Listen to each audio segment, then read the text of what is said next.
विक्रमादित्य को मारने का षड्यंत्र रचा जा रहा था। राजा शंख को जब विक्रमादित्य का पता चला कि वो जंगलों में रह रहा है तो उन्होंने तुरंत एक तांत्रिक को बहुत से धन का लालच देकर बुलाया और उसके साथ मिलकर विक्रमादित्य को मारने की योजना बनाई। योजना के अनुसार तांत्रिक जंगलों में विक्रमादित्य के पास जाकर उसे देवी काली की पूजा करने के बहुत से लाभ बताकर उसे पूजा करने के लिए राजी कर लेगा। जब वे इस क्रिया के लिए सहमत हो जाएंगे तब देवी आराधना के अंतिम चरण को पूरा करने के लिए तांत्रिक उन्हें सिर झुकाकर आराधना संपन्न करने को बोलेगा। जैसे ही विक्रमादित्य अपना सिर झुकाएंगे वैसे ही पेड़ों की आड़ में खड़ा राजा शंख उनका सिर धड़ से अलग कर देगा। योजना बना उसे अंजाम तक पहुंचाने के लिए तांत्रिक जंगलों की तरफ चल पड़ता है। थोड़ी दूरी बनाकर राजा शंख भी उसके पीछे पीछे हो लेते हैं। जब तांत्रिक जंगल में जाता है तो उसे विक्रमादित्य वहां मिल जाता है। योजना के अनुसार तांत्रिक उन्हें पूजा अर्चना के लिए सहमत कर लेते हैं।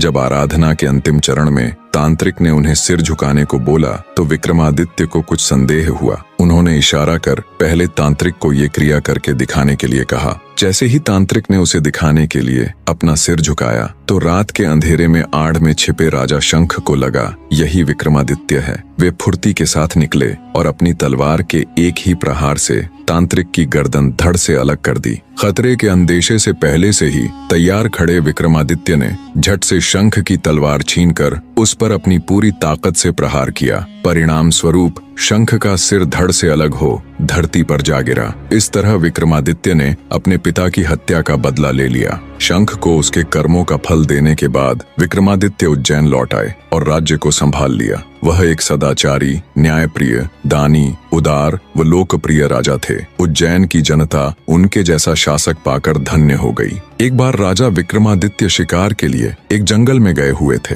वहां एक हिरण का पीछा करते करते वे बहुत दूर निकल गए और रास्ता भटक गए। घूमते घूमते वे एक महल के सामने जा पहुंचे। वह महल लूतवरण नाम के एक व्यक्ति का था जो उस राज्य का दीवान था। राजा विक्रमादित्य उनके पास गए। दोनों में वार्तालाप हुई। दोनों ने एक दूसरे को अपना परिचय दिया। विक्रमादित्य का परिचय मिलने पर दीवान लूतवरण उनसे मिलकर अत्यंत प्रसन्न हुए। वे उसे अपने राजमहल ले गए और उनका आदर आतिथ्य किया। लूतवरण ने विक्रमादित्य को बताया कि उन्हें इस राज्य के राजा बाहुबल से मिलना चाहिए। वे अत्यंत सरल और धार्मिक राजा हैं। उनके पास एक ऐसा सिंहासन है जो अत्यधिक शक्तिशाली है। कहा जाता है उस सिंहासन को स्वयं महादेव ने इंद्रदेव को भेंट किया था और बाद में इंद्रदेव ने प्रसन्न होकर वो सिंहासन राजा बाहुबल को दे दिया। आगे लूतवरण बोला, आप एक महान चक्रवर्ती सम्राट बन सकते हैं, पर इसके लिए आपको राजा बाहुबल से उनका अतुलनीय सिंहासन मांगना चाहिए।